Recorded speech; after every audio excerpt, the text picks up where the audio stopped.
You like to always say when you're on the program, you are a moderate Muslim. Yes, I am.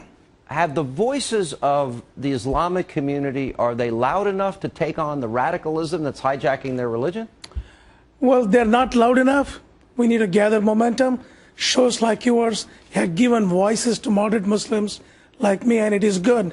And we need to gather up momentum, get more Muslims to start speaking, to let those radicals know that we don't care about them, they are very few, and there is no encouragement for them, and they shouldn't do what they're doing. But your voice, to me, is unique.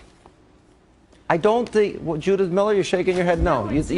You hear a lot of moderate Muslim voices speaking out against radicalism and terrorism and the hijacking of your religion, because the world I live in, I see a lot of people that are afraid they're going to be labeled an apostate, which means that they would be subject to death, right, under Islam? I think that is the problem. It is the fear that so many Muslims who are moderate, who do agree with what you're saying and what Brigitte's saying and what others are saying, the fear they have of speaking out, of the reaction of their own community, until we get and win that battle inside, and only they can win it.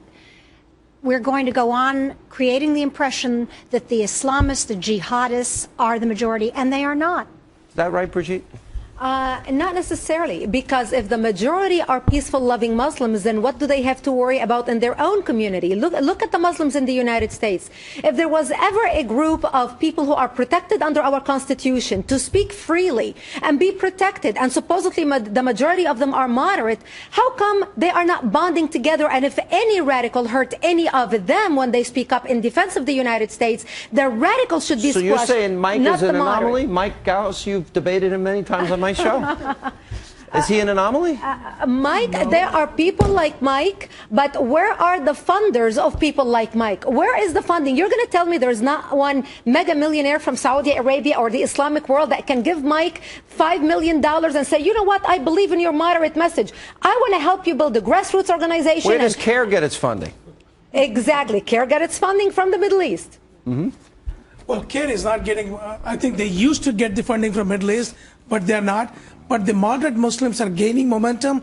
There are more and more people. I'm in the community, Muslim community.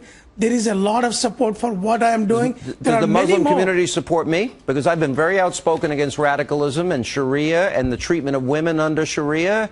When you talk to people, they love the show. Absolutely. Those Muslims, there are many I have talked, and I told them very clearly what you said earlier, that you distinguish between radical Muslims and Muslims and Islam. But I'm afraid that the more moderate Muslims are afraid to speak out, and I think the numbers that have been radicalized are far greater numbers than we see, which is why we're watching. We're doing this special, because this to me, you know, when you see people laid out as we saw this week and slaughtered, cold blood murder, or the people, you know, that we saw, the 48 people in Kenya that were slaughtered in cold blood because they didn't give the right answer. We have breaking news. This man received death threats and we have all looked the other way.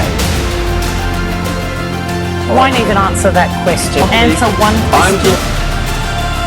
America, last time I checked, was the home of the brave.